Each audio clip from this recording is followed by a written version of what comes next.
They fired the single dad for being useless until a five-star general called asking for him. And in that split second, the man everyone mocked went from losing his job to uncovering a truth so powerful it left his whole town stunned and speechless.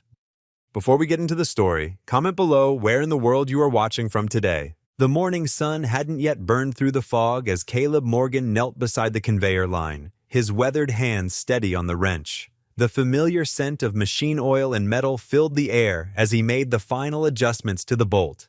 His knees protested as he stood up, but he ignored the discomfort, just like he ignored the heaviness in his eyes from staying up late helping Eli with his algebra homework. Around him, the factory hummed with its usual morning rhythm, the whir of machinery, the clang of metal, and the murmur of voices. But today, those voices carried an edge of anxiety. Caleb couldn't help overhearing fragments of worried conversations about the new automated systems that kept breaking down. "Did you hear about Line 3? Whispered Mary from packaging as she passed by. "Complete shutdown yesterday. They say the robots can't handle the variable load." Caleb wiped his hands on the rough cloth of his work pants, trying not to think about how the shiny new machines in the corner stood idle, their programming glitches still unsolved. He'd offered to learn how to maintain them, had even started reading manuals at home after Eli went to bed, but so far, his requests for training had gone nowhere. The overhead fluorescent lights flickered, casting harsh shadows across the concrete floor. Tommy, a young worker who often sought Caleb's advice, hurried past with an unusual tension in his shoulders. He barely met Caleb's eyes.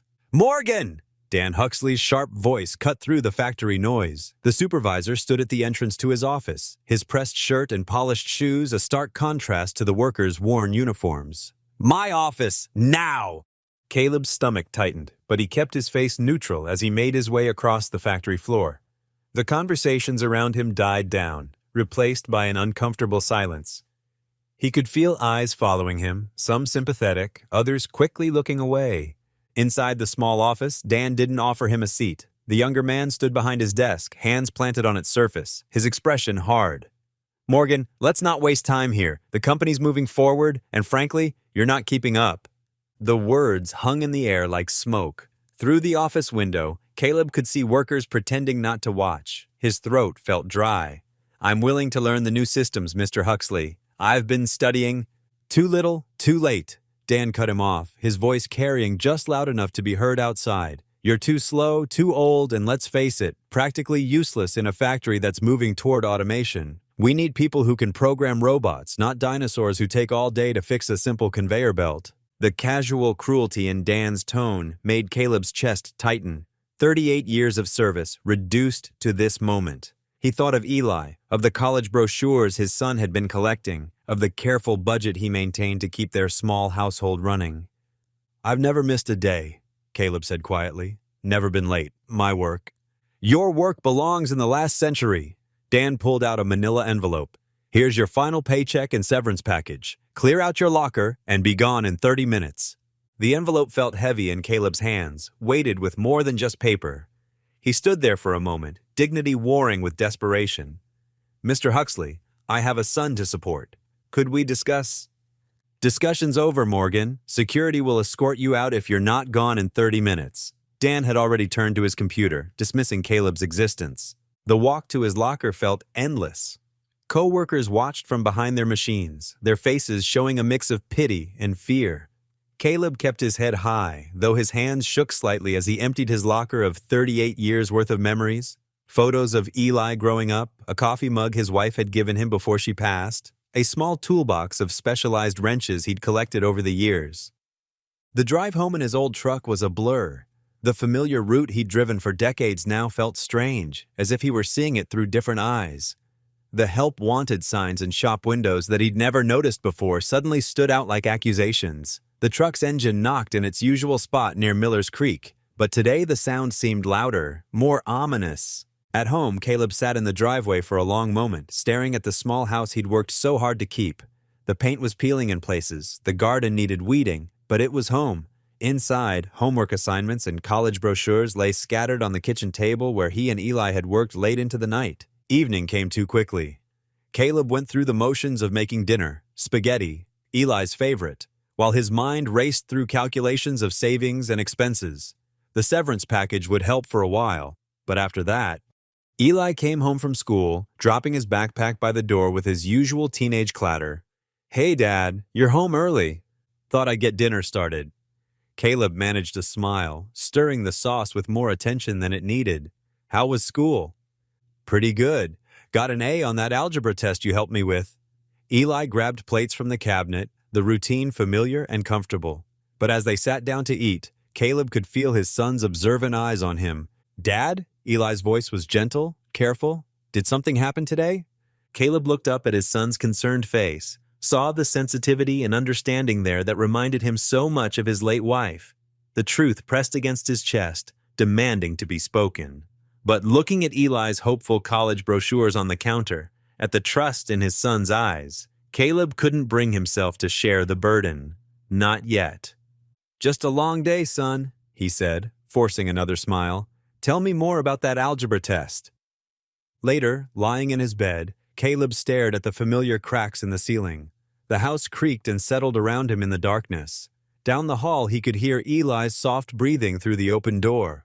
The ceiling offered no answers, no matter how long he studied its imperfections. Tomorrow waited like a stranger in the dark, and for the first time in years, Caleb Morgan had no idea what it would bring. The pale morning light filtered through the kitchen window as Caleb measured coffee grounds into the old percolator. Each scoop felt heavier than usual, weighted down by the truth he'd have to share. The familiar aroma of brewing coffee did little to comfort him today. Down the hall, he could hear Eli getting ready for school. The soft thud of dresser drawers, the squeak of tennis shoes on worn floorboards. Caleb gripped the edge of the counter, his knuckles white. How could he tell his son that their already fragile world was crumbling? "Dad?" Eli's voice came from the kitchen doorway. He stood there in his blue school jacket, backpack slung over one shoulder, dark eyes studying his father's face with that perceptive gaze that sometimes made him seem older than 15. "Something's wrong. I can tell." Caleb poured 2 cups of coffee, adding extra milk to Eli's the way he liked it. His hands trembled slightly as he set them on the small kitchen table. "Sit down for a minute, son." Eli slid into his usual chair, wrapper crinkling as he opened a granola bar from his backpack. The morning silence stretched between them, broken only by the tired hum of their ancient refrigerator. Caleb's throat felt tight. He wrapped his hands around his coffee mug, drawing warmth from its ceramic surface. "I lost my job yesterday. Mr. Huxley let me go." Eli's granola bar stopped halfway to his mouth. "What? But why? You're the hardest worker there." "They're automating more of the line, going digital." Caleb tried to keep his voice steady. "I guess they decided I couldn't keep up with the changes." "That's not fair," Eli's face flushed with anger. "You could learn the new stuff if they gave you a chance." "Maybe so." Caleb managed a weak smile. "But what's done is done. I'll start looking for something else today." Eli's anger faded to worry.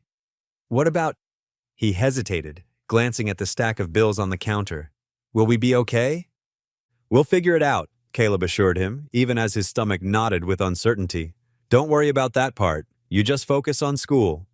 After Eli left for school, Caleb sat at their ancient desktop computer, the fan whirring loudly as he navigated job search websites. Each listing seemed to require skills he didn't have: coding experience, database management, social media expertise. His fingers felt clumsy on the keyboard as he typed out applications, struggling to translate decades of hands-on work experience into the language these forms wanted. By midday, he'd switched to driving around town, his old truck rumbling between strip malls and industrial parks. The "Help Wanted" signs he remembered from his younger days had been replaced by "Apply Online" notices. At the hardware store where he'd worked summers as a teenager, the manager just shook his head apologetically. "Sorry, Caleb. Corporate handles all hiring now. Everything's through the website." The afternoon sun beat down as he walked into his 5th auto repair shop of the day. The owner, a man about his age named Mike, at least took the time to talk with him.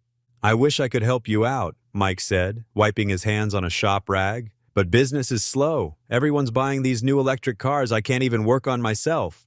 Each rejection felt like another stone added to the weight Caleb carried. He drove home as the shadows lengthened, his mind spinning with calculations. The mortgage payment was due next week. The power bill was already late. Their savings wouldn't last long.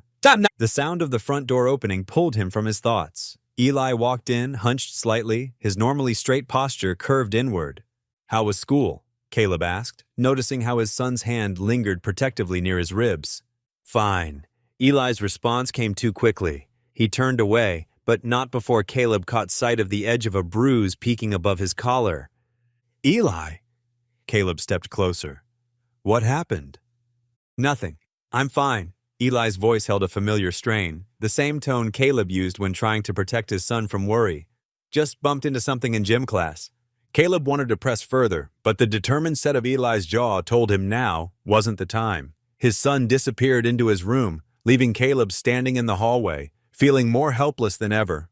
In the kitchen, Caleb opened cabinets in the refrigerator, taking inventory. He pulled out the last package of ground beef, stretching it with extra pasta and canned tomatoes to make a meal. The overhead light flickered as he stirred the pot, reminding him of the red final notice stamp on their electric bill. While the pasta cooked, he sat at the table with their checkbook and a calculator. The numbers refused to add up to anything but despair.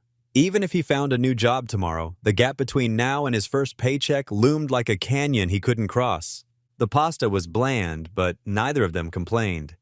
Eli pushed his food around his plate, wincing slightly when he reached for his water glass.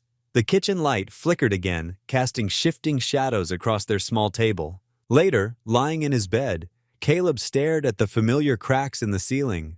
The house creaked and settled around him, sounds he usually found comforting now seeming to echo his failures. He'd promised Sarah before she died that he'd take care of their son. How could he protect Eli when he couldn't even keep the lights on? The moonlight through his window painted silver patterns on the wall, but brought no answers. Tomorrow would come too soon, bringing another day of searching, another day of trying to hide his growing fear from his son. Another day of feeling like he was letting down the two people who mattered most, his wife in memory and his son down the hall. The morning sun beat down on Caleb's neck as he gripped the rotting porch railing, testing its stability. The wood creaked ominously under his weathered hands. After 20 years of neglect, the entire railing system needed replacement, but he could only afford to patch the worst sections for now. Caleb wiped sweat from his forehead with his sleeve, reaching for the toolbox he'd owned since his army days. The familiar weight of his hammer brought some comfort. At least he could still fix things around the house, even if the manufacturing plant didn't want him anymore. He pulled out a few nails, holding them between his lips as he positioned a support bracket. The quiet morning air filled with steady hammer strikes as Caleb worked, trying to lose himself in the familiar rhythm of repair work. Each blow helped push away thoughts of yesterday's humiliation, of Dan Huxley's sneering face, of the stack of unpaid bills on his kitchen counter. His phone buzzed in his pocket, interrupting his focus. Caleb fished it out, frowning at the unfamiliar Washington, D.C. area code. Probably another telemarketer. Still, he couldn't afford to miss any potential job opportunities. "Hello, this is Caleb Morgan," he answered, keeping his voice steady despite his low expectations. "Good morning, Mr. Morgan. This is Lieutenant Chen from the Office of the Joint Chiefs. Please hold for General Ellery." The crisp, professional voice caught Caleb completely off guard. "I'm sorry. Who did you say?" Caleb's hammer slipped from his fingers, clattering onto the porch boards. "Five-star General Marcus Ellery, sir. One moment, please." Before Caleb could process this, a familiar voice boomed through the phone. "Caleb Morgan. Marcus Ellery here. It's been too long, my friend." Caleb sank onto the porch steps, his legs suddenly weak. "General Ellery? I never expected—" "Still humble as ever, I see." The general's warm chuckle brought back memories of desert camps and classified briefings from decades ago. "Listen, Caleb, I'll cut straight to it. We need you back. Civilian advisory capacity this time, tied to your combat engineering expertise from the classified operations in the 90s. "Sir, there must be some mistake," Caleb protested weakly. "I'm just a factory worker now, or was, until yesterday." "No mistake, Morgan. I've been following your career since you left the service. Yesterday's events at that manufacturing plant actually accelerated my timeline for contacting you." The general's tone grew serious. "What we need is your unique combination of skills, not just the technical expertise, but your ability to solve impossible problems while keeping people calm and focused. That's rare, Caleb. Always was." Caleb stared at his calloused hands, still bearing traces of factory grease despite scrubbing them raw yesterday. "I'm not sure I'm qualified anymore, sir. Technology's changed so much." "Stop selling yourself short, Morgan. You were the best combat engineer I ever worked with, and your interpersonal skills were even more valuable. We need both for this project. General Ellery paused. I need you in DC for a classified briefing. How's next Tuesday? We'll handle all travel arrangements. Tuesday? Caleb's mind spun. Sir, I have my son to consider. Eli's in high school now, right? He'll be fine for a couple of days. This is important, Caleb. National security level important. The general's voice softened. And the compensation package is substantial. Long-term contract work that could secure Eli's college future. Caleb's throat tightened at the mention of college funds, something he'd been trying not to think about lately. Yes, sir. Tuesday works. Excellent. My staff will email you the details within the hour. Good to have you back, Morgan. The call ended, leaving Caleb sitting in stunned silence. The porch steps creaked beneath him as he tried to process what had just happened. His hands trembled slightly as he stared at the phone, half expecting it to ring again with someone saying it was all a mistake. The contrast was staggering. Yesterday being fired as obsolete, today being called indispensable by a 5-star general. The afternoon sun had shifted significantly when Eli's footsteps approached up the walkway. Caleb looked up to see his son's concerned face. Dad, are you okay? Eli dropped his backpack and hurried up the steps. You look like you've seen a ghost. Caleb managed a shaky smile. Something like that. He patted the step beside him. Sit down, son. There's something I need to tell you about my past. Something I've never told anyone here. Eli settled next to his father, his young face serious in the golden sunset light. What is it?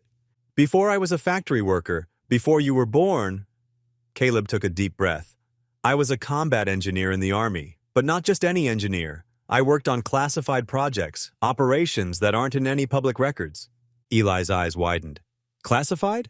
Like secret missions? Caleb nodded slowly. The general who just called me, he was my commanding officer back then, and now he says they need me again, as a civilian advisor. He turned to face his son fully. I know this is a lot to take in. It means I'll have to go to Washington next week for a briefing. All this time, Eli shook his head in wonder.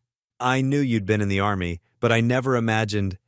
He studied his father's face with new understanding. Is that why you never talk about those years? The sunset painted the sky in brilliant oranges and pinks as father and son sat together, decades of classified silence finally breaking between them. Caleb began sharing what he could of his past, watching his son's expression shift between amazement and pride as the truth emerged at last.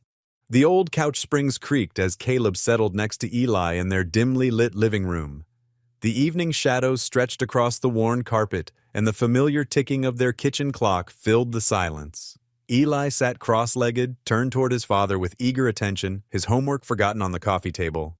Dad, Eli said softly, what exactly happened in the military? You've never really talked about it before. Caleb's hands trembled slightly as he clasped them in his lap.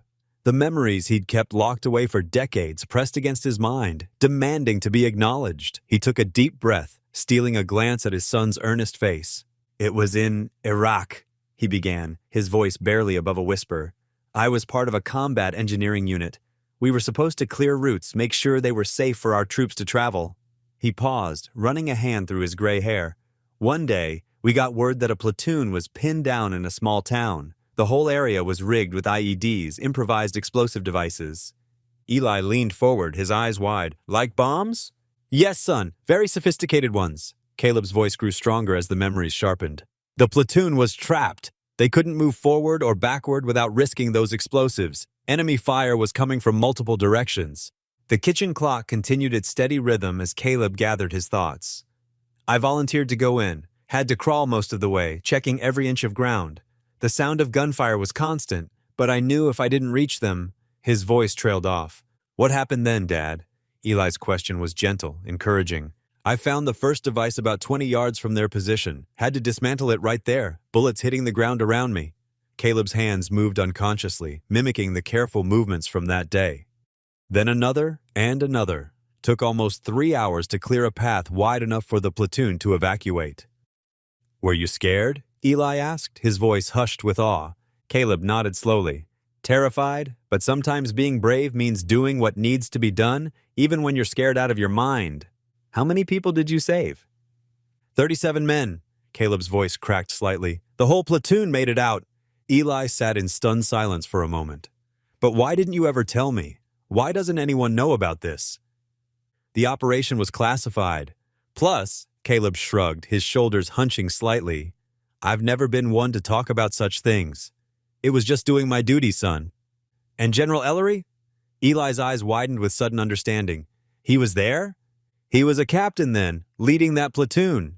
Caleb nodded, remembering the younger version of the man who'd called him today.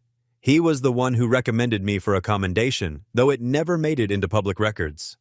Eli shifted on the couch, his expression changing from amazement to concern. So now he wants you to go to Washington? His voice carried a hint of worry. Are you going to have to leave? Caleb reached out and squeezed his son's shoulder. Nothing's decided yet, Eli. The general just wants to talk. That's all I know for sure. But what if... Eli hesitated, picking at a loose thread on his jeans. What if they need you again, like before? Hey, Caleb said softly, turning to face his son fully. Look at me. He waited until Eli's eyes met his. You're my priority now.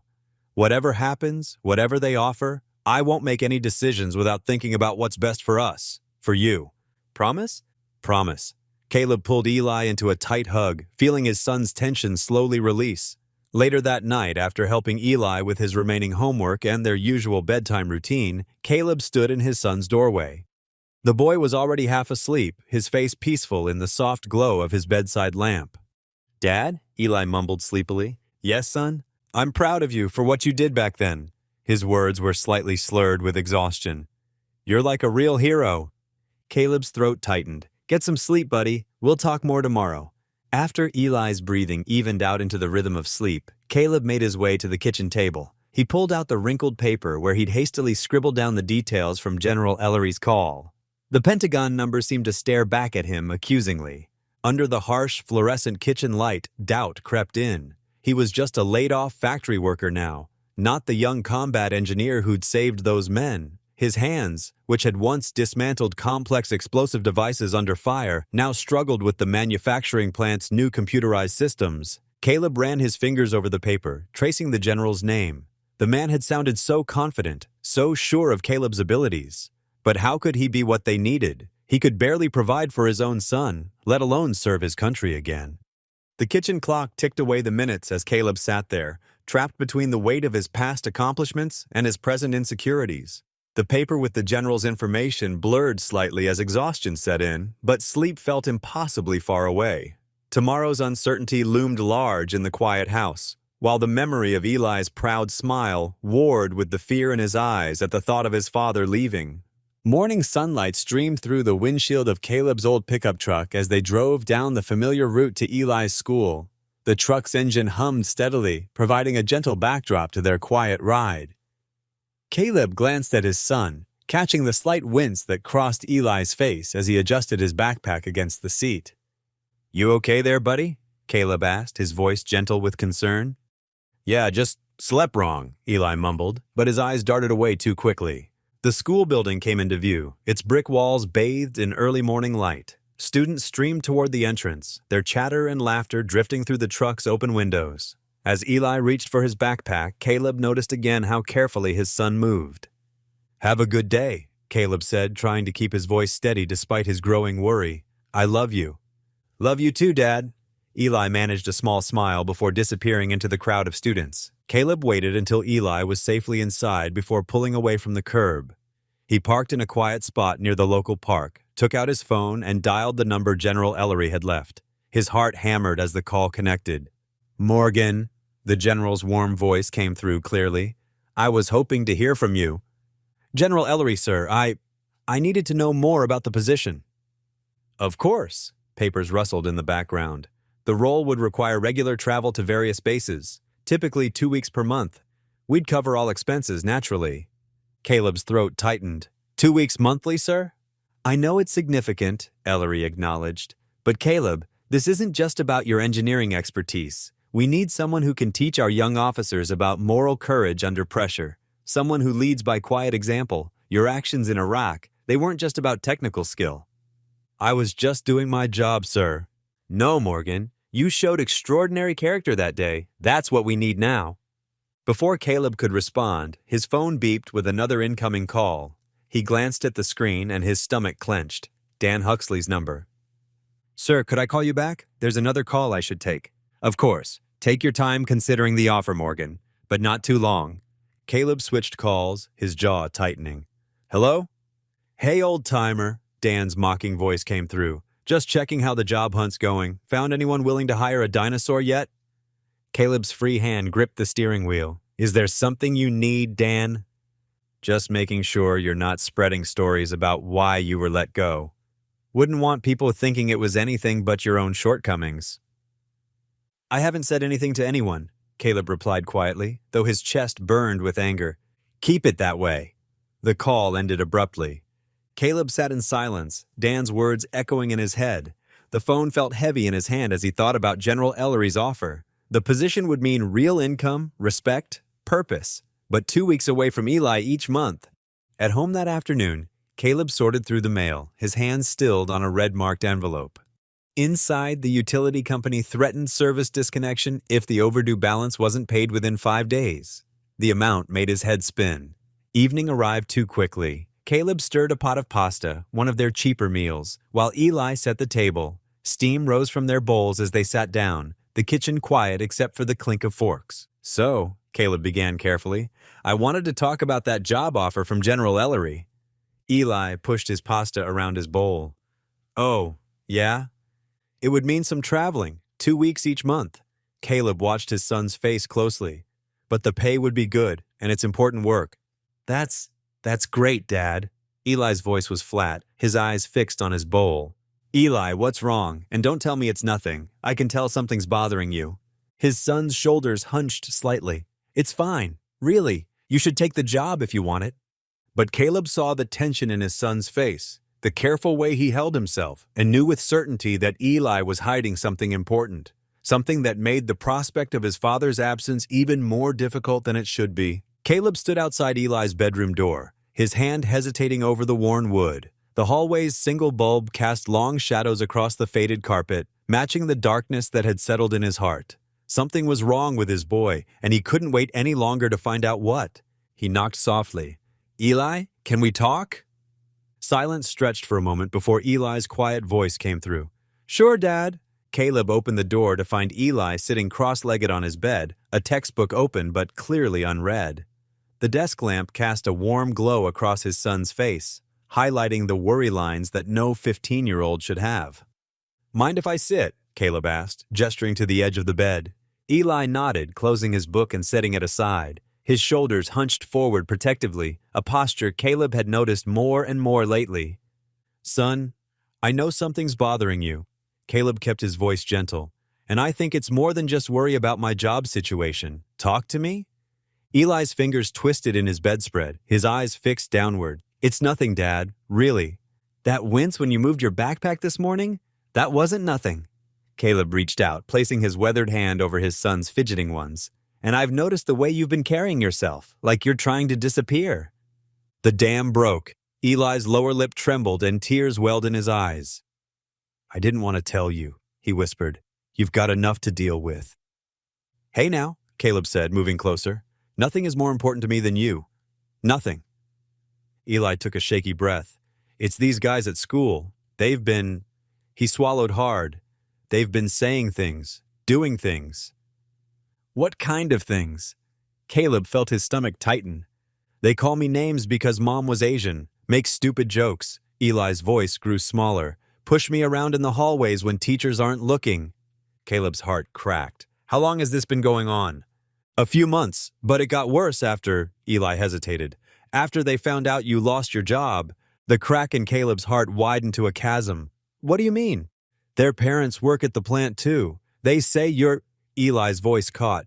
"They say you're useless, worthless, that we'll probably end up homeless." A sob escaped.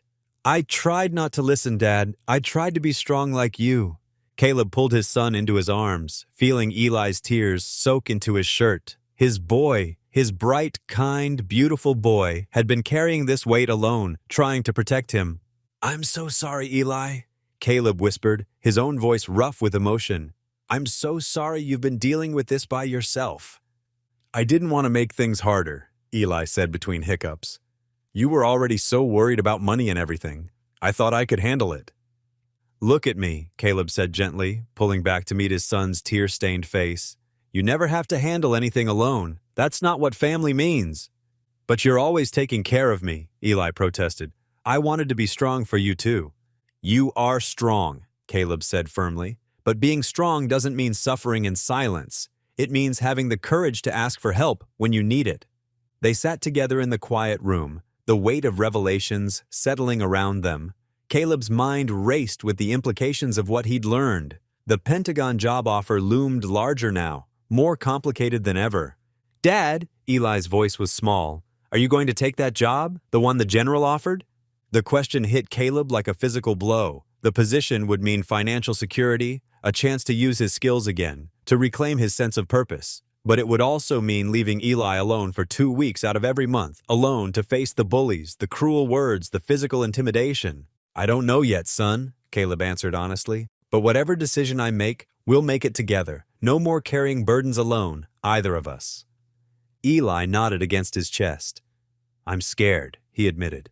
But I'm also proud of you. What you did in the army, saving all those people, you're not worthless, Dad. You never were. Caleb hugged his son tighter, his heart full of love and aching with the weight of the choice before him. They talked for a while longer, making plans to speak with the school administration, discussing ways to handle the bullying. When Eli finally drifted off to sleep, Caleb tucked the blanket around him just as he had when Eli was small. Later, Caleb sat alone on the front porch, listening to the chorus of frogs in the distance. The night air was cool against his face, carrying the scent of approaching autumn. Stars dotted the black Virginia sky, silent witnesses to his turmoil. Lord, he whispered into the darkness, I need your guidance now more than ever.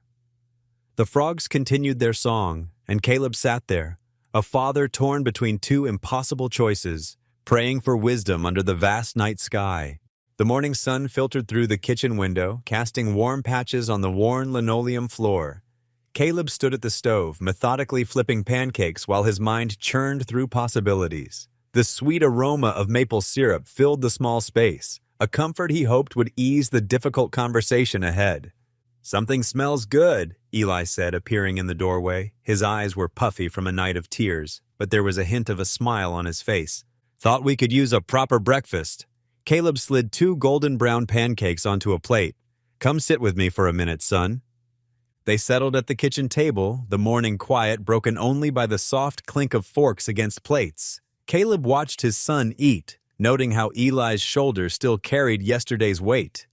I've been thinking about the army position, Caleb began carefully, and about what you told me last night. Eli's fork paused halfway to his mouth. Dad, you don't have to— Yes, I do. Caleb reached across the table and squeezed his son's hand. You're my priority, Eli. Always have been, always will be, but maybe there's a way we can make this work for both of us. After breakfast, Caleb sat in his old armchair, phone in hand. His fingers trembled slightly as he dialed General Ellery's number. The general answered on the second ring, his voice warm and professional. Morgan, good to hear from you. Have you made a decision? Caleb took a deep breath. Sir, I need to be honest with you about my situation. He explained everything, being a single father, Eli's struggles at school, the bullying. His voice grew stronger as he spoke, realizing that hiding his truth had never served him well. My son needs me here, sir, but I also believe in the work you're offering. Is there any way we could find a middle ground? There was a pause on the other end, and Caleb's heart sank. Then the general cleared his throat. Morgan, do you remember that night in Iraq, when you stayed behind to dismantle those IEDs? Yes, sir. You showed exceptional judgment then, knowing exactly what needed to be done and finding a way to do it. I hear that same quality in your voice now. The general's tone shifted to problem-solving mode. Let's work this out. 2 weeks in person, 2 weeks remote. We can set up secure communications at your home for the remote work, and if your son needs you, we'll make it work. Family comes first. That's not just talk in my command. Relief flooded through Caleb's chest. Thank you, sir. I don't know what to say. Say you'll be ready to start Monday. We need you, Morgan. After ending the call, Caleb found Eli in the backyard, absently shooting baskets at the old hoop. The ball bounced off the rim, and Caleb caught it. Got a minute? He asked, holding the basketball. They sat on the back steps, shoulders touching. Caleb explained the modified arrangement, 2 weeks away, 2 weeks home, with the ability to return quickly if needed. And when I'm here, I'll be working from home. We can have breakfast together, and I'll be here when you get back from school. Eli picked at a loose thread on his jeans. You really want this job, don't you? I do, Caleb admitted, but not more than I want you to be okay. We're a team, remember? They spent the next hour creating their plan, daily video calls during the away weeks, scheduled at 7 p.m. sharp, regular check-ins with Eli's teachers, weekend activities when Caleb was home hiking, basketball games, maybe even some road trips. They wrote it all down in Eli's notebook, making it feel official. And if those boys give you trouble, Caleb added, you call me right away. No more hiding it, okay? Eli nodded, then surprised his father with a quick hug. I'm scared, he whispered, but I'm also kind of proud of you, Dad. As evening approached, Caleb stood in his bedroom, packing for his first trip to D.C. He folded his best shirt well worn but clean and placed it carefully in the small suitcase he'd borrowed from Mrs. Peterson next door. Eli appeared in the doorway, watching. You forgot your tie, he said, holding up the navy blue one they'd bought together last Christmas. Thanks, buddy. Caleb took the tie, showing Eli how to roll it properly to prevent wrinkles. They worked together, folding clothes and checking items off the list General Ellery's office had sent. Did you pack your phone charger? Eli asked, already knowing the answer. He pulled it from the kitchen drawer where his father always left it.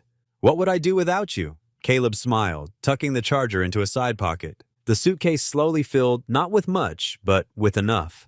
Caleb had always lived simply, and now that modesty felt like a strength rather than a weakness. Each item they packed represented both an ending and a beginning. When everything was ready, they stood looking at the packed suitcase, the reality of the change settling over them. Eli shifted closer to his father. Promise you'll call as soon as you get there? He asked. First thing, Caleb assured him. And every night after that. They hugged, holding on a little longer than usual. In that embrace was everything they couldn't quite say, their fears, their hopes, their love. When they pulled apart, Eli's eyes were damp, but he was smiling. Better get some sleep, Caleb said softly. Big day tomorrow. Eli nodded, turning toward his room. At the door, he paused. Dad?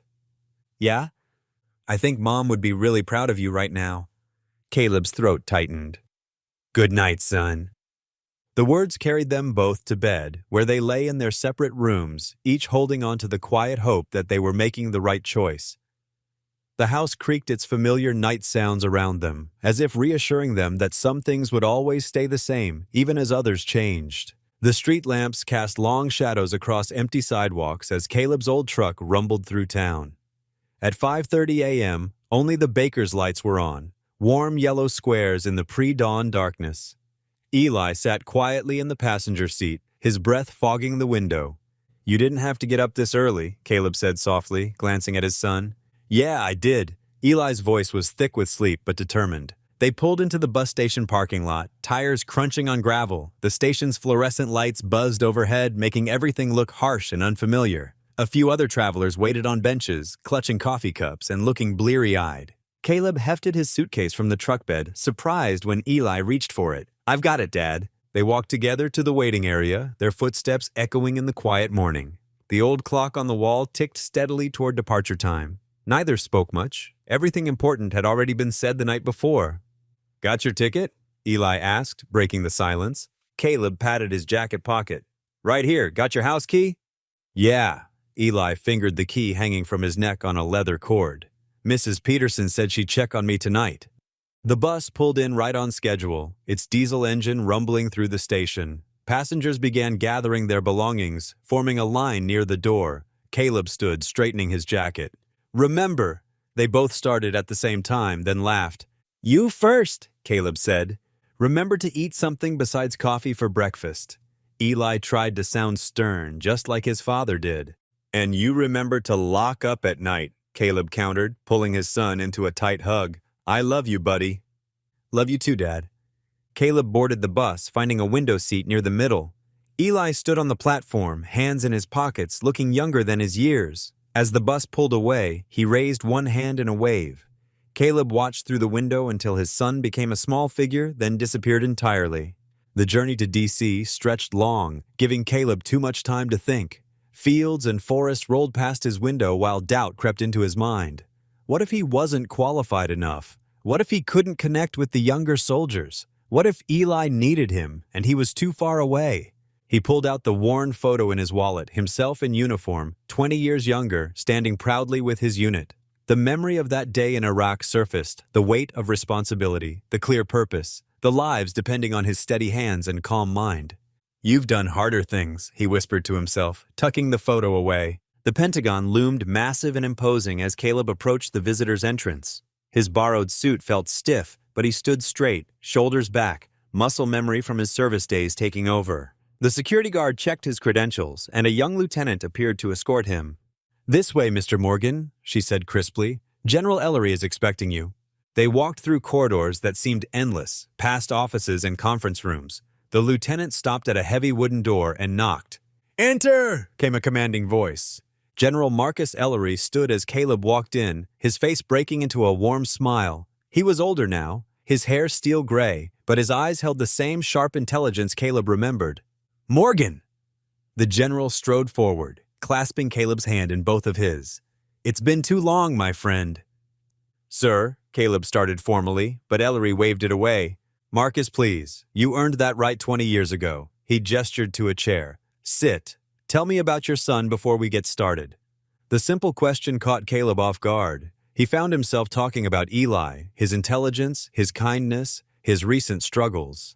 The general listened intently, nodding. "That's exactly why we need you here," Ellery said when Caleb finished. "You understand what really matters. Come on, let me introduce you to your team." They walked to a large conference room where 12 soldiers sat waiting. Young faces looked up expectantly, some curious, others skeptical. Ellery made the introductions, emphasizing Caleb's combat experience without mentioning specific classified details. "Mr. Morgan will be leading our new resilience unit," the general announced. "His methods may be different from what you're used to, but I expect you to give him your full attention." Caleb looked at the faces before him, recognizing the shadows of stress and uncertainty he'd seen in countless others. He pulled up a chair, deliberately sitting at their level instead of standing at the front of the room. "First," he said quietly, "I'd like to hear your stories, not your service records, your real stories. What brings you here today?" The soldiers exchanged glances, unused to this approach. Finally, a sergeant named Rodriguez spoke up, describing a difficult deployment that still haunted him. Others followed, hesitantly at first, then with increasing openness. Caleb listened, really listened, the way he did with Eli. He asked gentle but probing questions about their choices, their values, their struggles with right and wrong. By lunchtime, the initial skepticism had melted into engaged discussion. "Tomorrow," he told them, "we'll talk about moral courage, not just in combat, but in daily choices. It's the foundation of everything else." That evening, Caleb sat on the edge of his hotel bed, phone in hand. The room was basic but clean, with a view of the city lights. He dialed home, heart lifting when Eli answered on the first ring. "Dad, how was it? Did you meet the general? What's the Pentagon like?" "Slow down," Caleb chuckled. "It was good, different but good. The general remembered everything, just like he said. He heard something in Eli's voice, though, a slight strain. 'How are you doing, buddy? Really?' There was a pause. 'I'm okay, just the house feels weird without you here.' "I know," Caleb's chest tightened, "but I'll be home before you know it. 2 weeks will go fast." "Yeah," Eli's voice brightened slightly. "Mrs. Peterson brought over lasagna, and I did all my homework." "That's my boy." Caleb glanced at the clock. "Get some sleep, okay? I'll call tomorrow night, same time." "Promise?" "Promise. Love you, son." "Love you too, Dad." Caleb held the phone for a moment after hanging up, listening to the unfamiliar city sounds outside his window. His son's loneliness echoed in his heart, but alongside it was a growing sense of purpose. He had to make these weeks count for both of them. Morning light filtered through the Pentagon's windows as Caleb arranged chairs in a circle for his second day of training. The formal conference room setup hadn't felt right, too much like a classroom, too rigid for the kind of connection he wanted to build. A young sergeant named Rodriguez was the first to arrive, eyebrows rising at the changed layout. "Morning, sir. This is different." "Just Caleb," he reminded gently, gesturing to a chair. "And sometimes, different is what we need." The other soldiers trickled in, some exchanging uncertain glances at the informal arrangement. When everyone was seated, Caleb took his own chair, deliberately placing himself at the same level as the group. Yesterday you shared your stories, he began softly. Today I want to talk about what those stories mean, not just what happened, but how it changed you. Lieutenant Chen shifted uncomfortably. With all due respect, sir. Caleb, we've had sensitivity training before. It doesn't help much. This isn't sensitivity training, Caleb replied. This is about understanding that strength isn't about being unbreakable. It's about knowing how to put yourself back together. He reached down and pulled out his old combat boots from under his chair, setting them in the center of the circle. The leather was worn, scarred with desert sand and memories. These were on my feet in Iraq, the day we lost Martinez. His voice stayed steady, but his hands trembled slightly. I can still hear the click when I stepped on that pressure plate. Still feel the weight of knowing one wrong move would kill not just me, but everyone behind me. The room grew very quiet. Several soldiers leaned forward, recognition in their eyes. We're taught to compartmentalize, Caleb continued. Lock it away and move forward. But those boxes we put things in, they leak, and pretending they don't just makes the cracks bigger. For the next 3 hours, the circle became a space of raw honesty. Sergeant Williams spoke about the nightmares that kept him from sleeping. Corporal Torres admitted she couldn't handle crowds anymore. Lieutenant Chen revealed he hadn't spoken to his family in months, ashamed of his anger issues. Caleb listened, guided, and shared his own struggles. By lunchtime, the rigid military postures had softened. Several soldiers lingered afterward, asking questions or just wanting to talk more. Meanwhile, back in Virginia, Eli walked into the local Veterans Center after school. The old building smelled of coffee and wood polish, with faded flags hanging on the walls. A few older men sat playing cards, while others worked on a puzzle near the window. "Can I help you, son?" asked a gray-haired man with kind eyes, introducing himself as Frank. "I'm Eli Morgan. I'd like to volunteer, if that's okay." Frank's eyes lit up with recognition. "Morgan? Any relation to Caleb Morgan?" "He's my dad," Eli said, surprised. "Did you know him?" "Know him? Come sit down, boy. Let me tell you about combat engineers." For the next hour, Eli listened as Frank and other veterans shared stories about the crucial role combat engineers played. They spoke of cleared minefields, rebuilt bridges, and lives saved through quick thinking and steady hands. "Your father's generation," Frank explained, "they were something special, had to think fast and work slow at the same time. One mistake could cost dozens of lives." Another veteran, Bill, nodded. "Combat engineers were our guardian angels. We couldn't move without them clearing the way first." Eli helped sort donated supplies as they talked, feeling a growing pride in his father's service. The veterans treated him like family, sharing snacks and asking about school. "Come back any time," Frank said as Eli prepared to leave. "We could use young hands around here." When Saturday arrived, Caleb's return brought warm hugs and happy tears. Sunday morning found father and son on their porch, tools spread around them as they worked on loose boards and wobbly railings.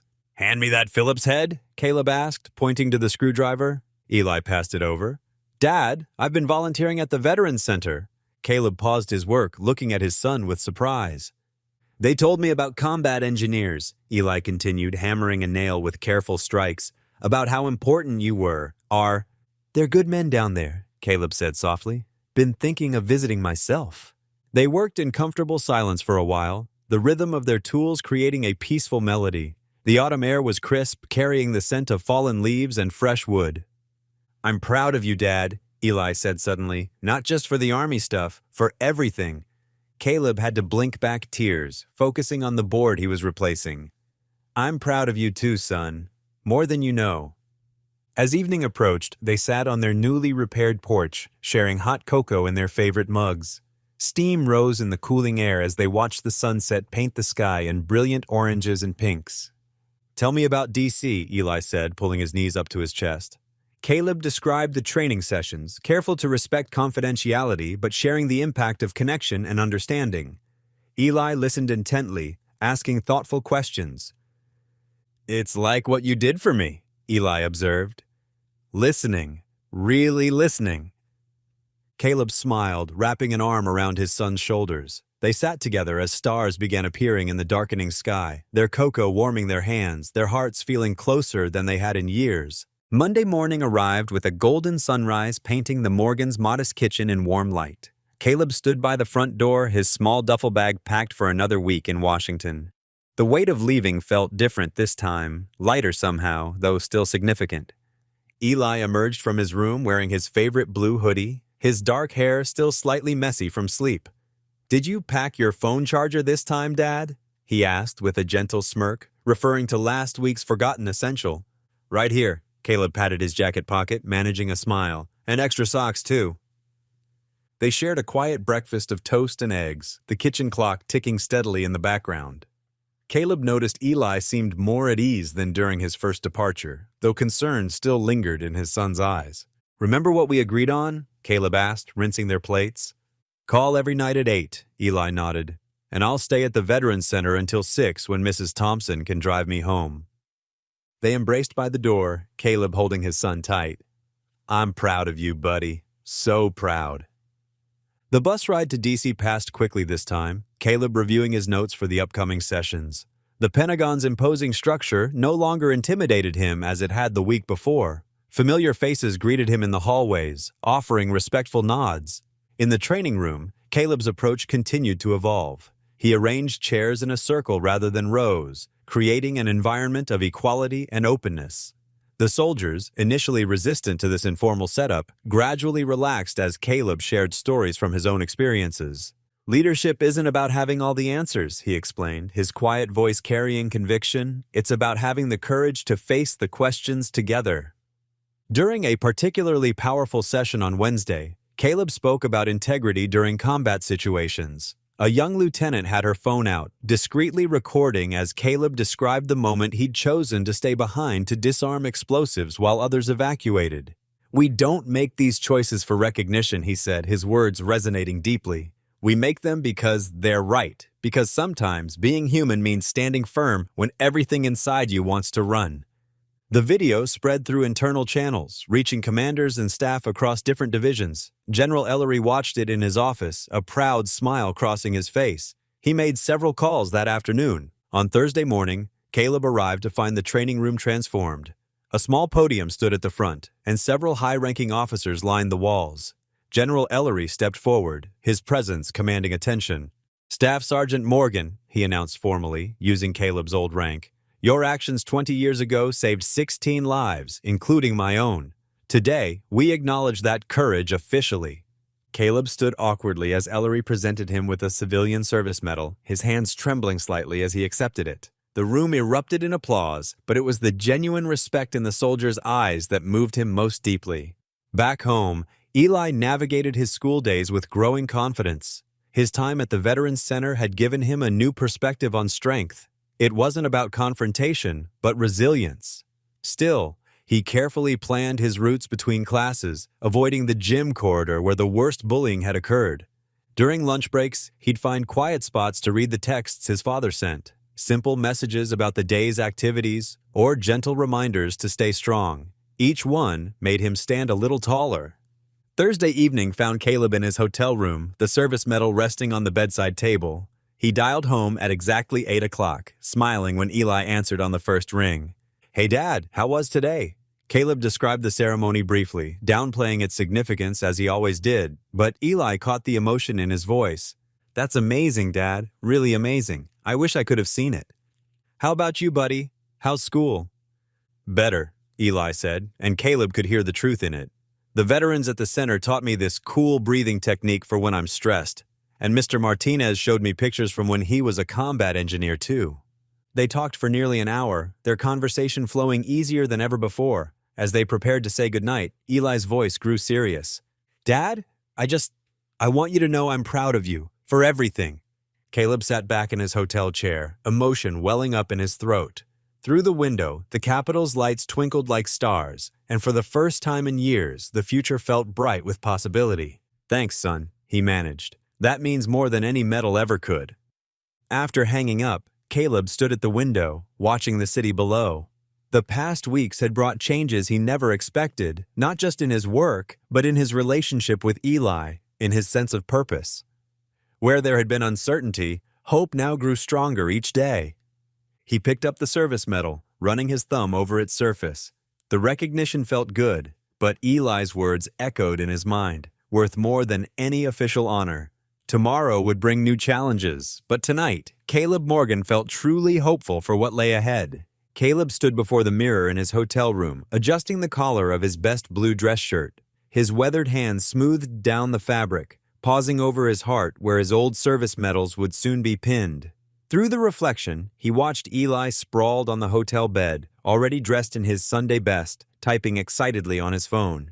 "The guys at the Veterans Center are so excited, Dad," Eli said, grinning. "Mr. Jenkins and the whole crew made it to D.C. They're waiting in the Pentagon lobby right now." Caleb's throat tightened with emotion.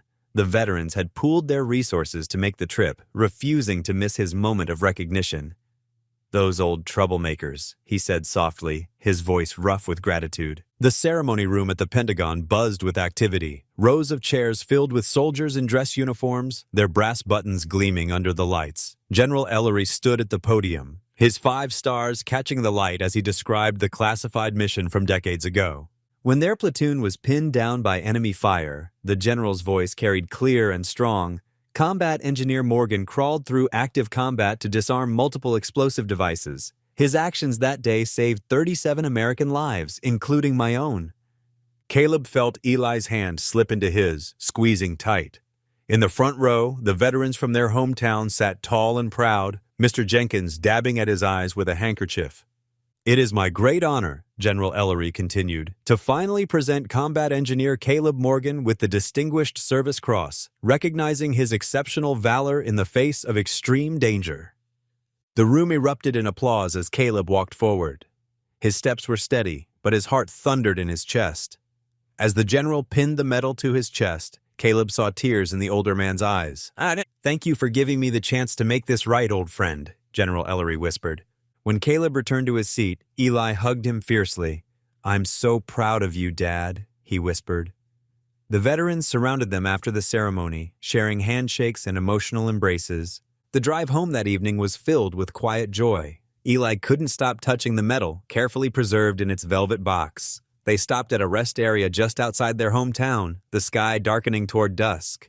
"I'll be quick," Eli said, heading for the restroom while Caleb filled the truck with gas. 5 minutes passed, then 10. Unease crept into Caleb's stomach.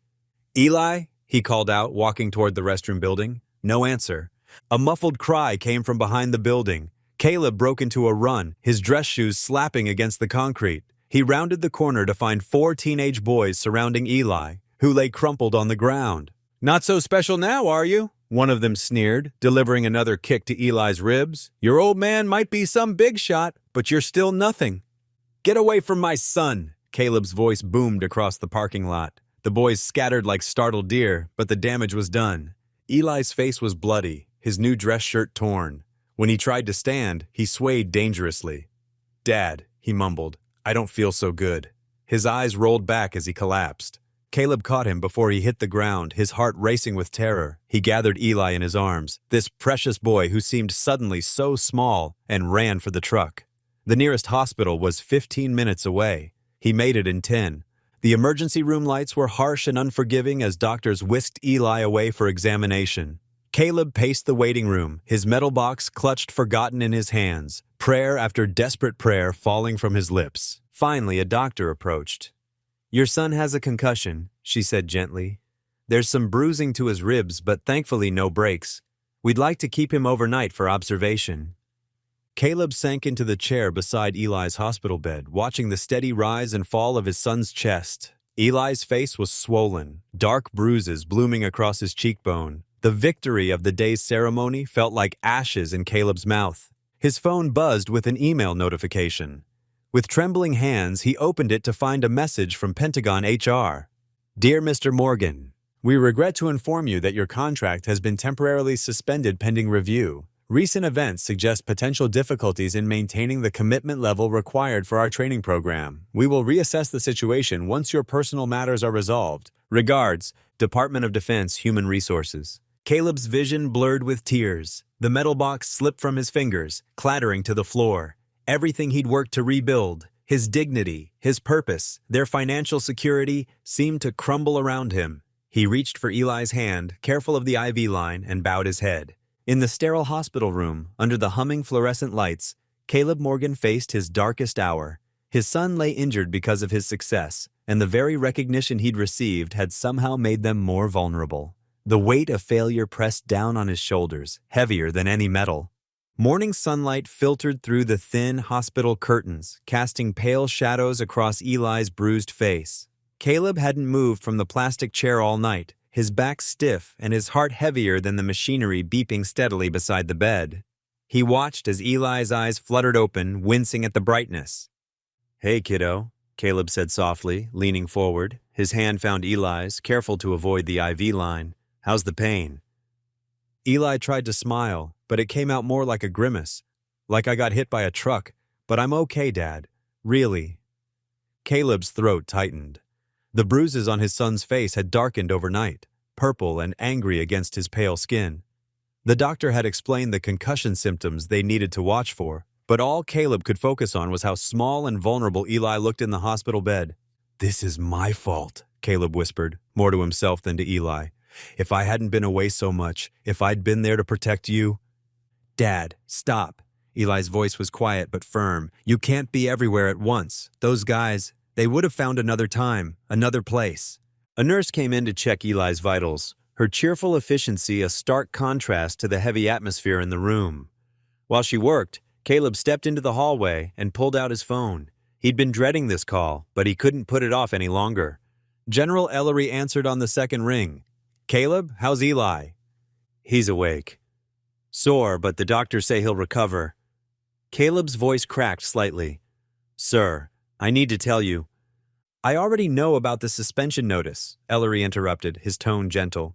"It's just procedure, Caleb. We'll fight it." "With all due respect, sir, maybe they're right. Maybe I can't do this job and be the father Eli needs."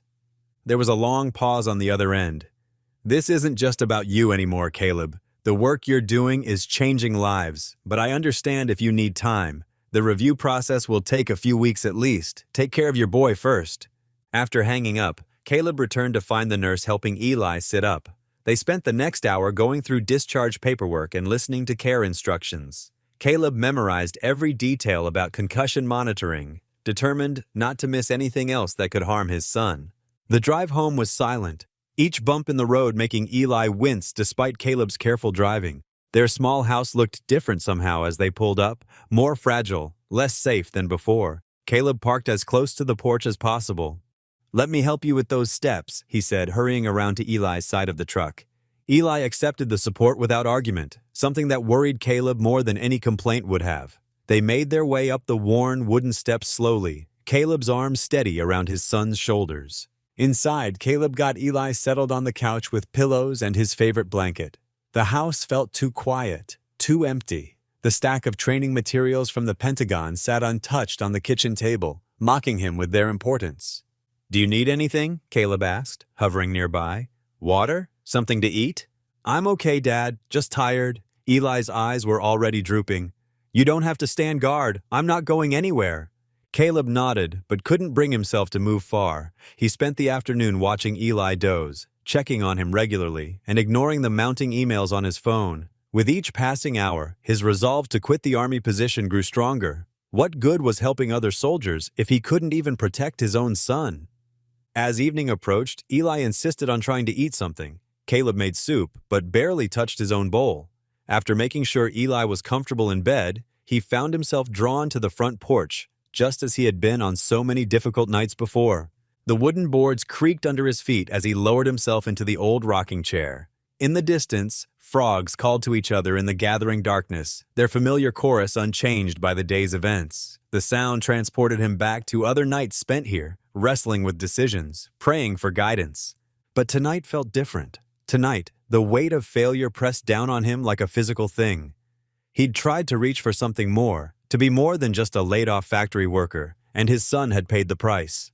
The frogs continued their song, indifferent to his pain, while Caleb sat alone with his defeat. He stared out into the darkness, seeing nothing but his own shortcomings reflected back at him. The Pentagon ID badge in his pocket felt like it weighed 100 pounds. Everything he'd built over the past weeks, the respect, the purpose, the pride in Eli's eyes when he talked about his father's work, seemed to crumble like sand between his fingers. A soft breeze stirred the trees, carrying with it the same questions that had plagued him since losing his factory job. But now, instead of wondering if he could succeed, he questioned whether he should even try. The porch light cast weak, yellow shadows around him as he sat, surrounded by the symphony of frogs and his own crushing sense of defeat. The morning sun crept through the windows of the Morgan house as Caleb stirred a pot of oatmeal on the stove. He'd added extra cinnamon and brown sugar, Eli's favorite, hoping to coax a smile from his son.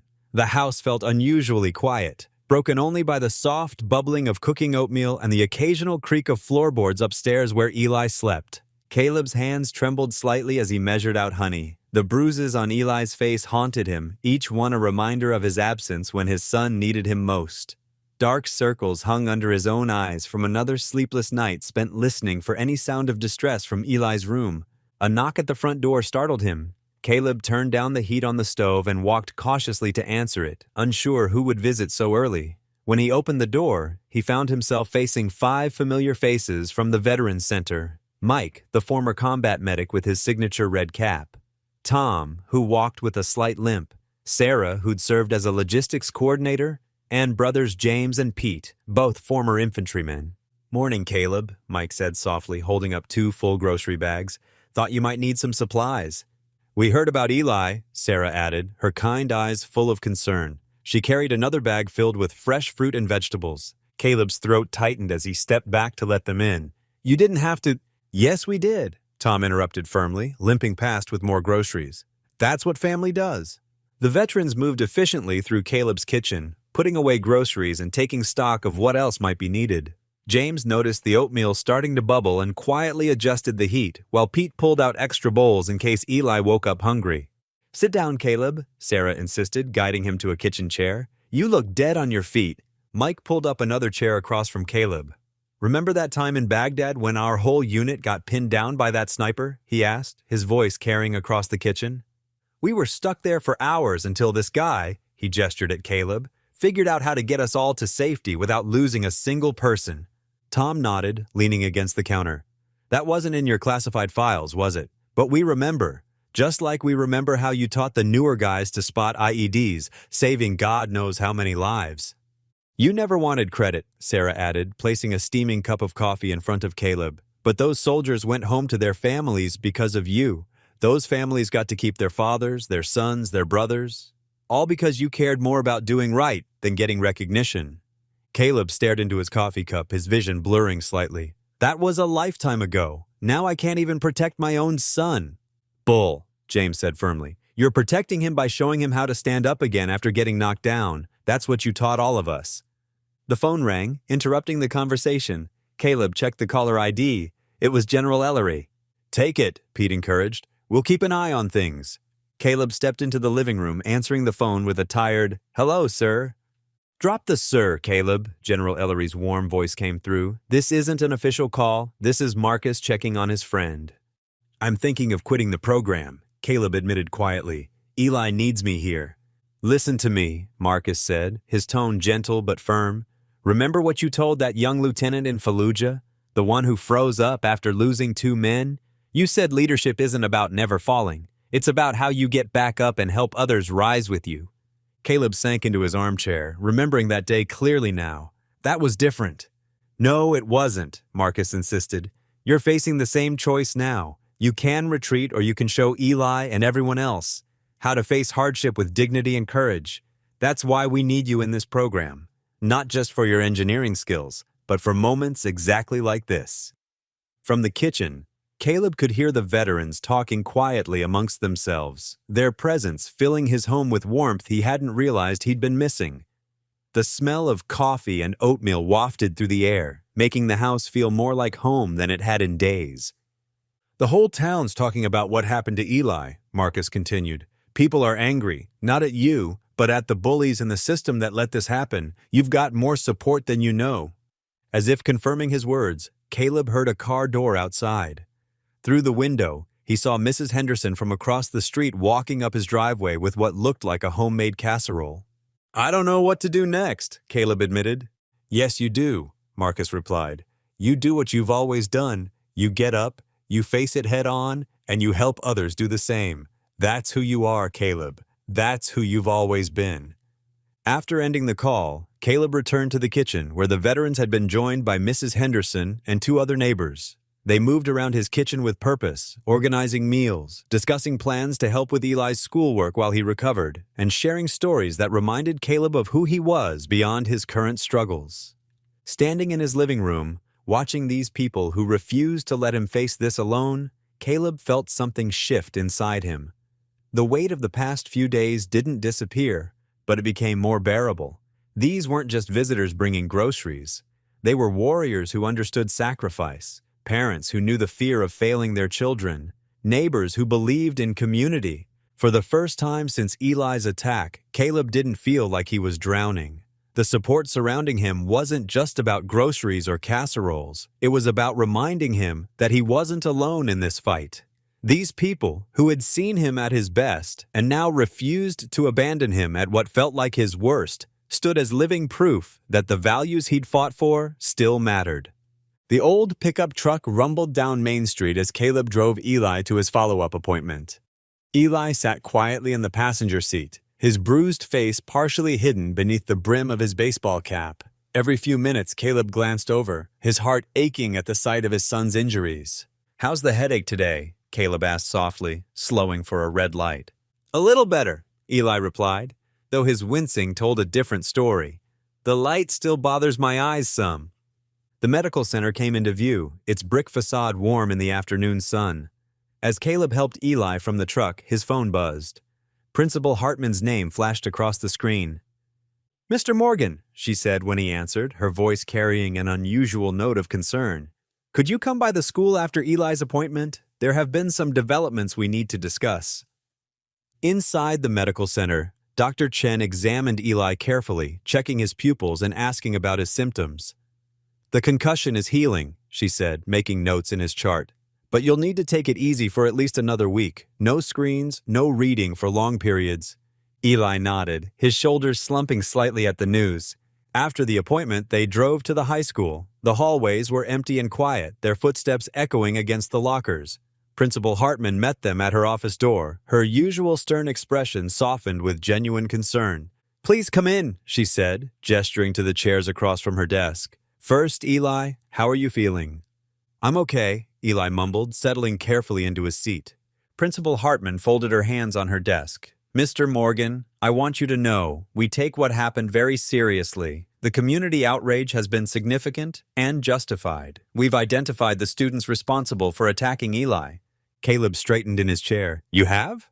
"Yes. Security footage from the rest stop, plus several witness statements, gave us clear evidence. The 3 boys involved have been suspended pending further investigation. Their parents have been notified, and the police are involved now." She pulled out a folder. "We're implementing mandatory counseling for the offenders, and they'll face serious consequences for their actions. Additionally, we're reviewing our anti-bullying policies and increasing staff training." Eli spoke up quietly. What about when I come back?" Principal Hartman's expression softened further. "We're putting additional safety measures in place, Eli. You'll have a faculty mentor you can go to any time, and we're arranging your schedule to minimize contact with these students." As they discussed the details, Caleb's phone kept buzzing with text messages. He checked quickly during a pause. Parents from the school were organizing meals, offering to help with yard work, even starting a fund to help with medical expenses. "The community support has been remarkable," Principal Hartman noted, seeing Caleb's surprise. "People here care about you both, Mr. Morgan. They're angry this happened, and they want to help." Caleb felt his throat tighten. We appreciate that." After the meeting, they walked slowly back to the truck. Eli seemed lighter somehow, as if knowing the bullies would face consequences had lifted a weight from his shoulders. "Dad," he said as they pulled out of the parking lot, I think things might be okay." Caleb reached over and squeezed his son's shoulder gently. "I think you might be right, buddy." When they turned onto their street, Caleb noticed something on their front porch. As they got closer, he could make out several covered dishes and what looked like cards propped against them. They parked, and Caleb helped Eli up the steps. There were 3 ceramic casserole dishes, still warm to the touch, and a stack of handwritten cards. The top one read, "Morgan family, you're not alone. We've got your backs." Caleb picked up one of the dishes, breathing in the smell of home-cooked food. His vision blurred slightly as he read the notes attached to each container. chicken and rice casserole from the Hendersons, lasagna from the Williams family, apple pie from Mrs. Chen at the corner store. The cards were filled with messages of support, offers of help, and words of encouragement. One included a gift card for groceries. Another had a check to help with medical expenses. Eli picked up one of the cards, reading it slowly. "Dad, look at this one." The card was from Tommy, a quiet kid in Eli's class. "Eli, I'm sorry I didn't speak up before when I saw what was happening. That won't happen again. You've got friends here. We just haven't been good at showing it." Standing there on the porch, surrounded by tangible evidence of their community's care, Caleb felt something shift inside him. The crushing weight of trying to handle everything alone began to lift. Hope, fragile but persistent, stirred in his chest. "Let's get these inside," he said softly, gathering up the dishes. "Looks like we won't have to cook tonight." Eli managed a small smile, carefully collecting the cards. Together, they carried the gifts of food and friendship into their home, where the afternoon sun streamed through the windows, warming the kitchen with golden light. The morning sun cast long shadows across the backyard as Eli carefully walked along the worn path between the garden beds. His steps were slower than usual, but steadier than they had been 2 days ago. The bruises on his face had begun to fade from dark purple to lighter shades of blue and green.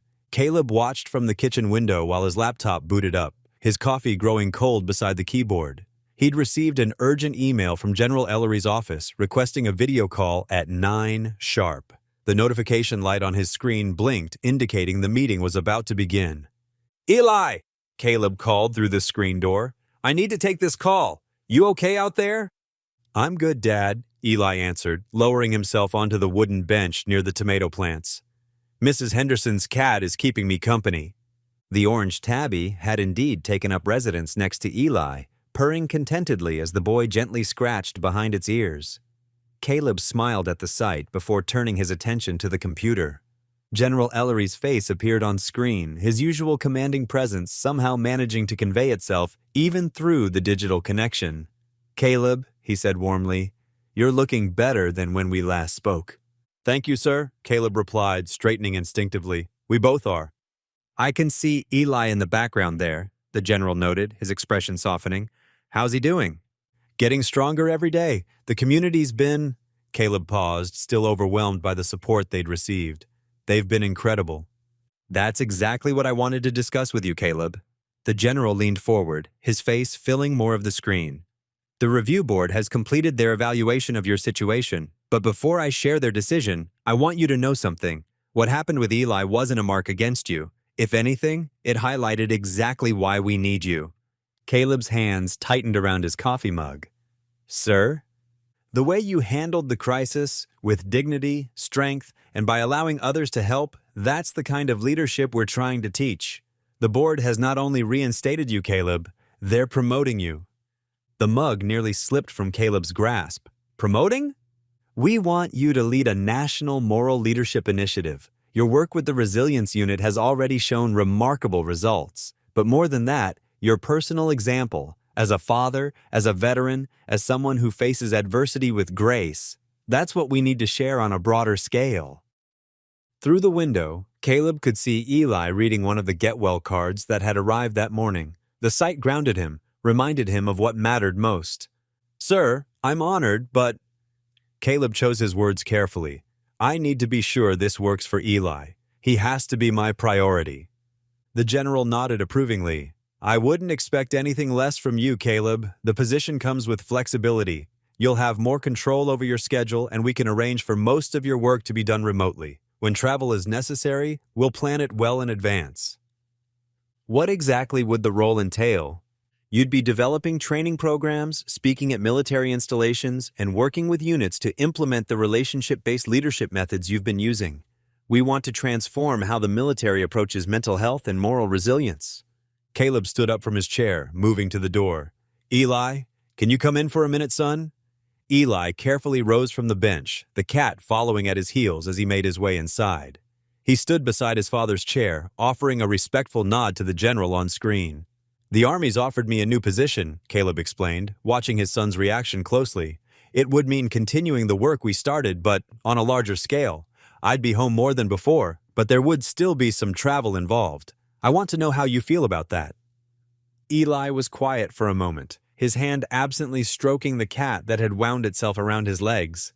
Would you be helping other soldiers, like the ones at the Veterans Center? Yes, Caleb replied, teaching them about resilience, about handling tough situations. A small smile crossed Eli's face. Like you taught me? When Caleb nodded, Eli continued, Then you should do it, Dad. I've learned a lot watching you these past weeks, about not giving up, about letting people help sometimes. Maybe other people need to learn that too. General Ellery's voice came through the speakers, gentle but firm. Your fathers taught us all something about strength, Eli. Real strength isn't about facing everything alone. It's about knowing when to stand firm and when to lean on others. Caleb felt pride swell in his chest, not from the general's words, but from the quiet confidence he saw in his son's eyes. Are you sure about this, Eli? We'd need to make some changes, set up a better system than before. I'm sure, Dad. Eli's voice was stronger than it had been in days. Besides, we've got help now. Real help. The general cleared his throat. Take the weekend to discuss the details, Caleb. Call me Monday with your decision. After ending the call, Caleb and Eli moved to the kitchen table. They grabbed a notepad and began mapping out how their new life might look. Eli suggested using a shared calendar app one of his teachers had recommended. Caleb added notes about emergency contacts and backup plans. We should talk to Mrs. Henderson, Eli said, writing carefully. She already said she'd be happy to check on me when you're away, and Mr. Rodriguez from the Veterans Center offered to help with rides to school. Caleb watched his son planning and problem-solving, seeing not the injured boy from days ago, but a young man growing stronger through adversity. When did you get so wise? Eli looked up, meeting his father's gaze. I had a good teacher. He pushed the notepad across the table. Look, if we schedule your training sessions for when I have after-school activities and plan the trips around school breaks. They spent the next hour working out the details, their heads bent together over the paper, adding ideas and refining plans. The morning sun climbed higher, filling the kitchen with warm light, while outside, the community they'd come to trust went about their day, present, protective, and proud of the two Morgan men who had shown them all what real strength looked like. The familiar corridors of the Pentagon felt different this Monday morning. Caleb adjusted his tie, a new one Eli had helped him pick out, as he walked toward the conference room. His footsteps echoed against the polished floors, but the sound was soon drowned out by excited voices. Mr. Morgan! Lieutenant Sarah Chen spotted him first, her face lighting up. She hurried forward, followed by several other soldiers from his training group. We've been waiting for you, sir. Caleb felt warmth spread through his chest as the young officers gathered around him. These weren't just trainees anymore. They were people who had shared their struggles, their hopes, and their commitment to becoming better leaders. The room's all set up, Sergeant Mike Torres said, gesturing toward their usual meeting space. We've got coffee, too. The good kind this time, not that break room stuff. Inside the conference room, more familiar faces greeted him. The whiteboard was already filled with ideas and suggestions they'd been working on in his absence. Someone had written Morgan's Method at the top in bold letters. We kept the momentum going while you were away, Captain David Wright explained, handing Caleb a thick folder. Everyone contributed their experiences from implementing your techniques. The results have been incredible. Caleb opened the folder, finding detailed accounts from various units. Stories of soldiers opening up about their struggles, of officers learning to lead with empathy without sacrificing discipline, of teams growing stronger through shared vulnerability. This is outstanding work, he said, his voice rough with emotion. But I think we need a different name than Morgan's Method. He walked to the board and erased his name, replacing it with Resilience Through Connection. The group nodded in approval, and they dove into work. Caleb pulled out his laptop, opening the framework he'd been developing at home. The curriculum was taking shape. Modules on moral courage, exercises in empathetic leadership, practical scenarios that challenged conventional thinking about strength. The key, Caleb explained, standing before the group, is understanding that true resilience isn't built in isolation. It's forged through relationships, through trust, through the courage to be vulnerable and the wisdom to support others. As they worked through the morning, Caleb's phone buzzed with a text from Eli. First day back at school, Mrs. Henderson made me lunch, starting my journal project about resilience. Miss you, Dad. Caleb smiled, typing back, proud of you, son. Call tonight? The response came quickly. You bet. Got lots to tell you. The day progressed with a natural rhythm. Caleb moved between brainstorming sessions, curriculum development, and meetings with senior staff. His approach was resonating beyond the initial training group. Officers from other departments stopped by to observe, taking notes and asking questions. During lunch, Lieutenant Chen shared how she'd used Caleb's techniques with her platoon. "One of my soldiers was struggling with anxiety," she explained. "Instead of pushing him harder like I might have before, I listened, really listened. He's doing better now, and the whole unit is stronger for it."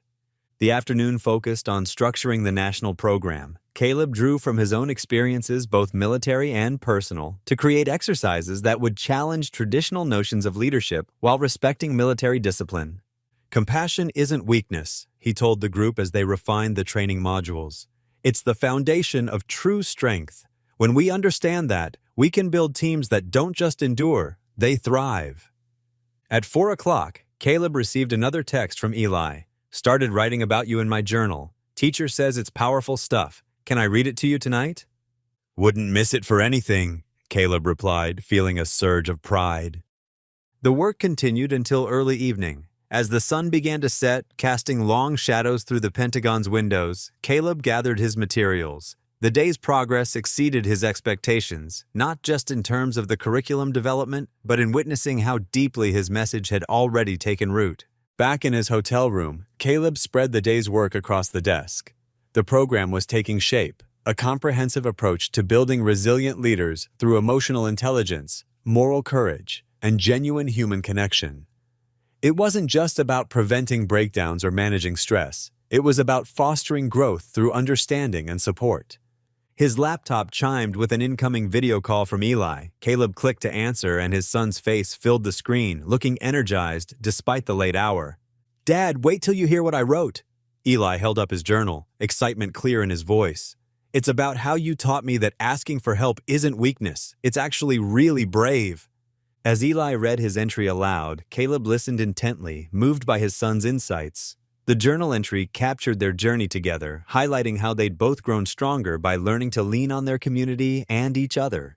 After saying goodnight to Eli, Caleb returned to reviewing the program drafts. The papers spread before him represented more than just a training curriculum. They were a roadmap for transformation, both for the military and for the individuals within it. He picked up a document titled Core Principles and read through the points they'd refined today. Looking at these principles, Caleb felt profound gratitude. Just weeks ago, he'd thought his career and his sense of purpose were over. Now, here he was, helping shape the future of military leadership, all while growing closer to his son. He carefully organized the papers into his briefcase, ready for tomorrow's sessions. The hotel room was quiet except for the soft hum of the air conditioning, but Caleb's mind was full of the day's voices, the enthusiastic discussions, the shared insights, and most importantly, his son's proud words. As he prepared for bed, Caleb noticed a handwritten note that had slipped from one of the folders. It was from Sergeant Torres. "Your story inspired us, Mr. Morgan, but it's your humanity that taught us. Thank you for showing us what real strength looks like." The late afternoon sun painted the National Veterans Memorial in warm, golden light, casting long shadows across the manicured grounds where hundreds of white folding chairs had been arranged in precise rows. The chairs faced a simple wooden podium that stood beneath fluttering American flags, their red, white, and blue fabric dancing in the gentle breeze. The seats were filled with a remarkable mix of dress uniforms adorned with ribbons and medals, casual civilian clothes, and everything in between. Veterans of all ages had gathered alongside families, community leaders, and curious townspeople who had made the journey to witness this historic moment. Caleb sat on the stage in a metal folding chair, his hands clasped tightly in his lap, as General Ellery stood at the podium making the introductions. The general's voice carried clearly across the gathering, but Caleb found it difficult to focus on the words. His heart hammered against his ribs, and his palms felt damp despite the cool autumn air. He had faced down explosive devices under enemy fire, but somehow this moment felt more terrifying than any battlefield he had ever known. The crowd stretched far beyond the neat rows of chairs. Veterans leaning heavily on wooden canes or metal walkers had positioned themselves along the memorial's walkways, their weathered faces turned toward the stage with expressions of quiet respect. Young soldiers in crisp uniforms stood at parade rest near the back, their posture perfect but their eyes warm with curiosity. Townspeople who had driven hours to show their support clustered in small groups, some holding handmade signs with messages of encouragement. In the front row, directly in Caleb's line of sight, Eli sat tall and straight in his chair. The fading bruises on his face were barely visible now, reduced to pale yellow shadows that would soon disappear completely. His dark hair was neatly combed, and he wore the navy blue button-down shirt that Caleb had ironed carefully that morning. His eyes shone with unmistakable pride as he watched his father, and every few moments he would offer an encouraging nod or a small smile that seemed to say, "You've got this, Dad." When General Ellery called his name, Caleb rose slowly from his chair. His legs felt unsteady beneath him, but he managed to walk the few steps to the podium without stumbling. He adjusted the microphone with trembling fingers, the small mechanical sound echoing across the memorial grounds. Looking out over the sea of faces, he felt his throat constrict with emotion. Hundreds of pairs of eyes watched him expectantly, waiting for words of wisdom from a man who still sometimes struggled to believe he had anything valuable to offer. Then his gaze found Eli's face in the front row. His son's encouraging smile was like a warm hand on his shoulder, steadying him and reminding him of all the reasons he was standing there.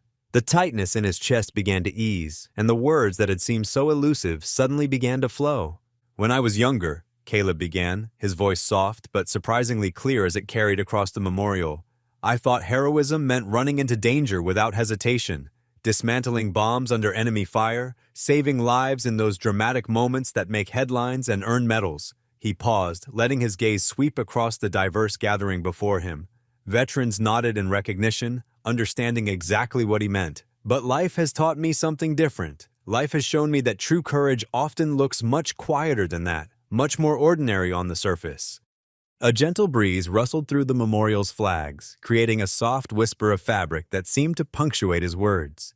The afternoon sun continued its slow descent, painting everything in that magical golden hour light that photographers dream about.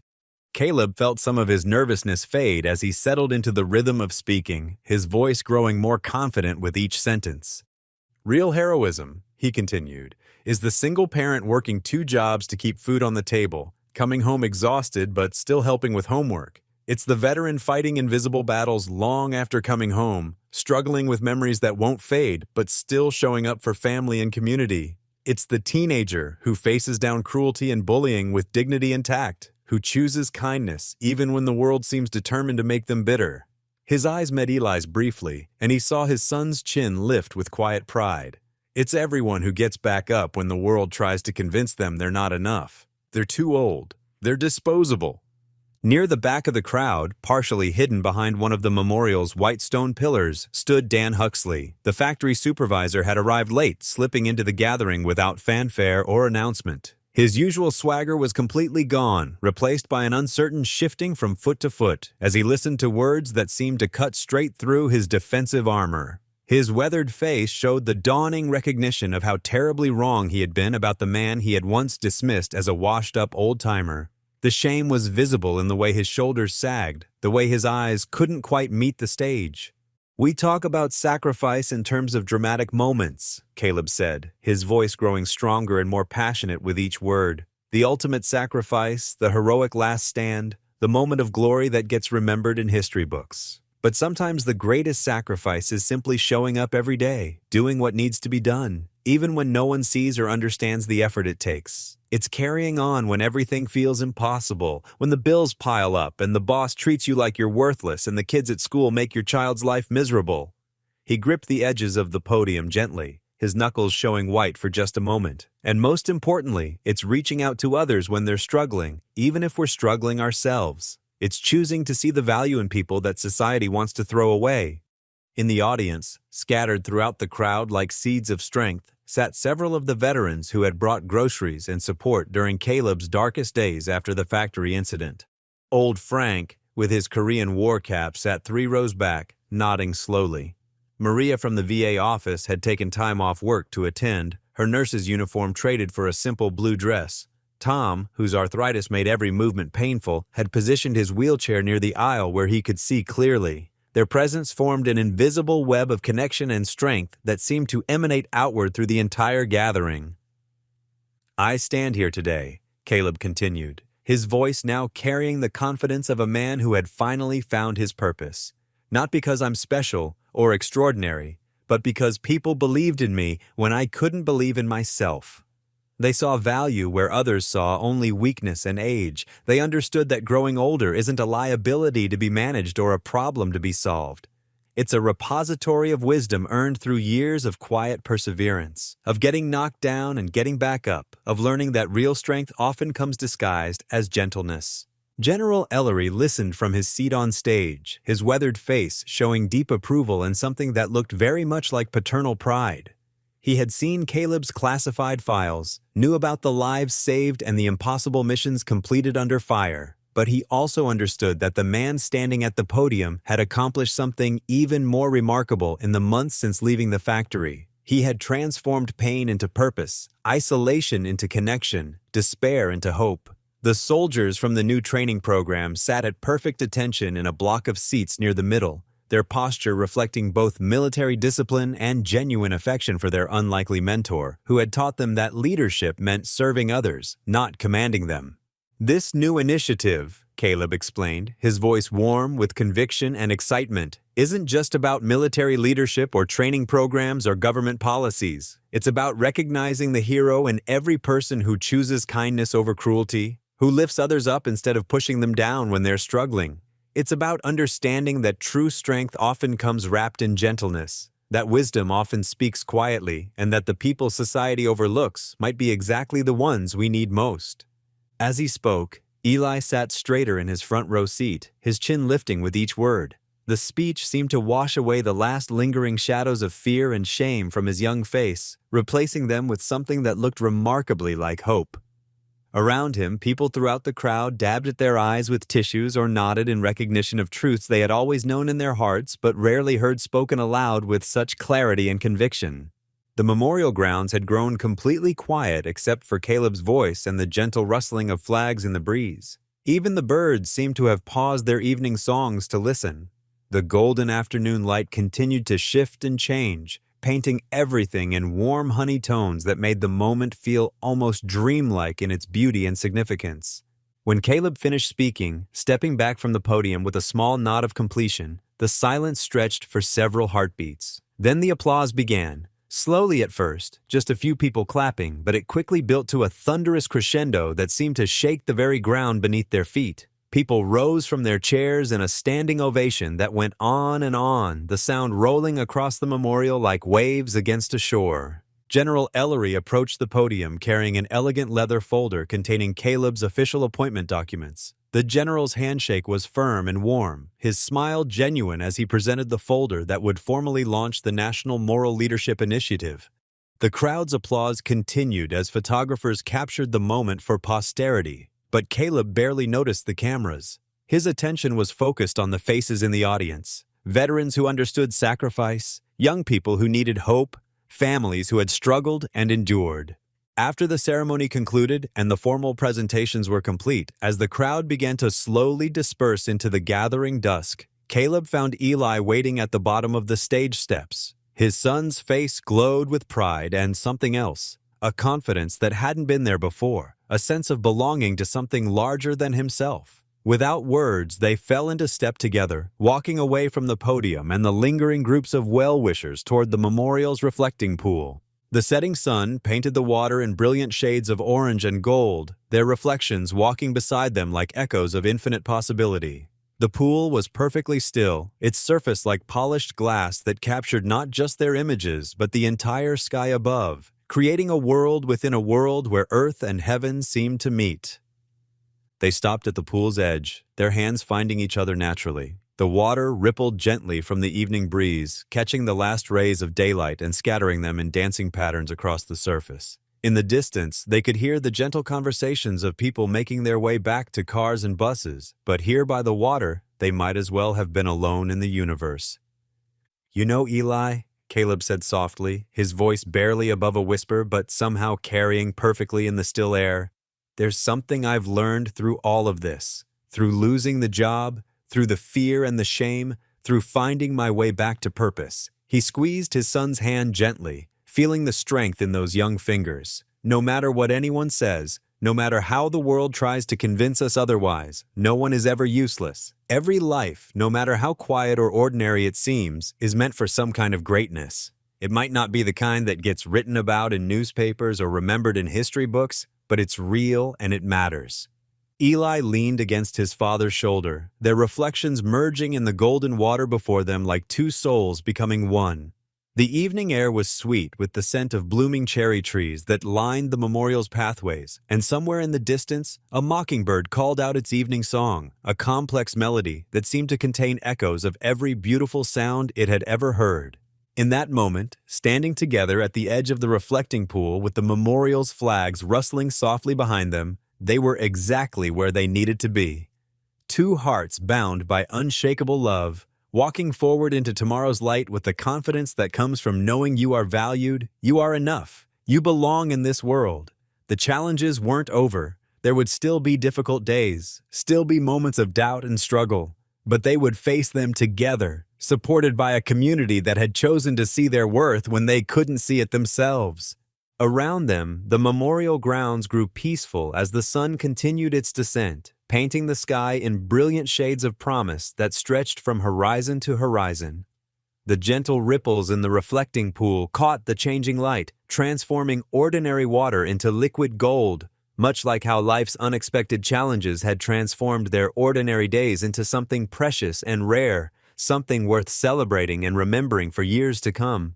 In the growing twilight, father and son stood together in comfortable silence, their reflections shimmering in the golden water like a promise that tomorrow would bring new opportunities to make a difference, to choose love over fear, to be the heroes their community needed them to be. What would you do if you were in their place? Comment your answer below, and let's see how you'd rewrite the ending.